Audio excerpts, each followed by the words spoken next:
Hello everyone, I'm DanTheMan, back after another entertaining episode of DC Universe All-Star Games.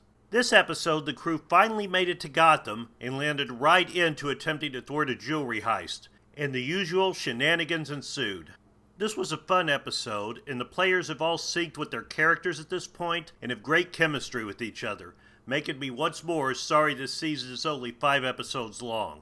We learned, not surprisingly, that Dina is also not who she seems, and whoever she is has super strength and also is clearly undercover investigating the jewel heist.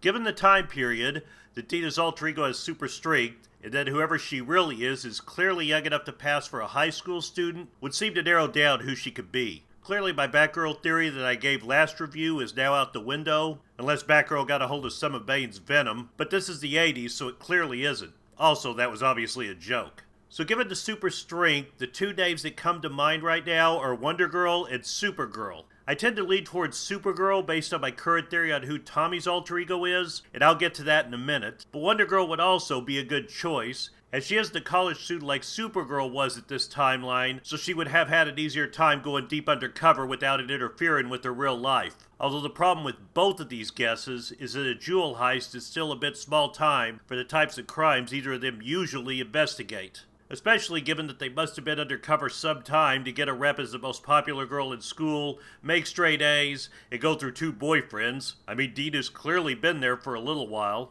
Some have also mentioned Wonder Woman, which I thought myself because, well, the super strength, but Wonder Woman seems a bit old to be passed off as a high school student. Not to mention going under deep cover to investigate a jewel heist is even more small time for her than for Supergirl or Wonder Girl. My current theory on Tommy is that he's Kid Flash, only because after learning who his character was, Xavier Woods suddenly went and wanted to run and go fast all the time. Some mention Gordon since he clearly has some kind of in with the police, but the Joker is active at this point, the Riddler is known to the characters, so Batman must be active at this point. So Commissioner Gordon passes a high school student? I can't really see that. Although Xavier's character could be an undercover Gotham police officer, but the way he reacted, it really makes me think it wouldn't be something as minor as that. However, if he is Kid Flash, he would definitely know who Wonder Girl is, as they are longtime teammates in the Teen Titans. It's why I'm leaning to Diana being Supergirl.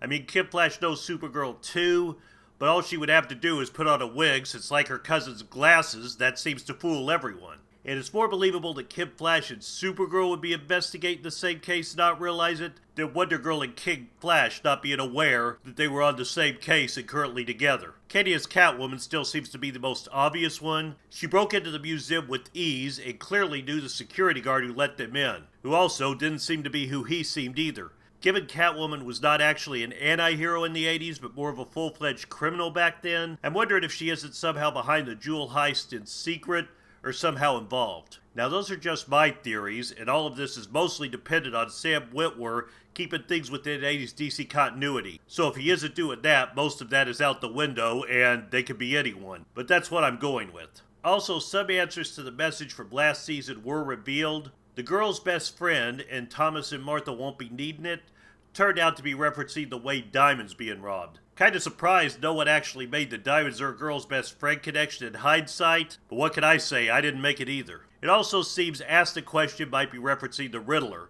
It does make sense since this is Gotham. The mystery aside, the rest of the episode was fun as well. We got more 80s movie references. The 2 Wastoids playing air guitar while saying excellent was obviously a reference to Bill and Ted's Excellent Adventure. And Floyd holding the boombox to serenade Dina was also pretty clear, since even if most aren't familiar with the movie Say Anything, they likely would recognize the classic scene of John Cusack's character holding the boombox above his head. Freddie Prinze Jr. continued to have fun with his nerdy character, and the interactions between the gang and Hare was also funny. The time constraint continues to be a problem, though. I watched episode 2 multiple times, and I still don't know where a diamond heist was ever mentioned before, and where everyone suddenly came up with that. They just seem to suddenly know it. Maybe I missed it somehow, it's not impossible, but I keep feeling something was edited out referencing a diamond heist. The scene with Dina and Floyd also ended pretty abruptly, with her holding up the beam, and then it was just done. I can't help but think that some of that was edited also. If another season does happen, they really need to at least have more episodes, if not make them longer. The pace is not methodical like most RPG shows, which is a good thing,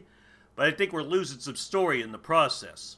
But those minor nitpicks aside, this was a fun episode, and the cliffhanger had me on the edge of my seat for next episode. So in the end, I would call this episode a win, despite it continuing to have some of the flaws that have been present through this series. Thanks for watching. If you like this video, be sure to like, comment, and subscribe, and share the video. I'm Dan the Man, and I'll see you next time.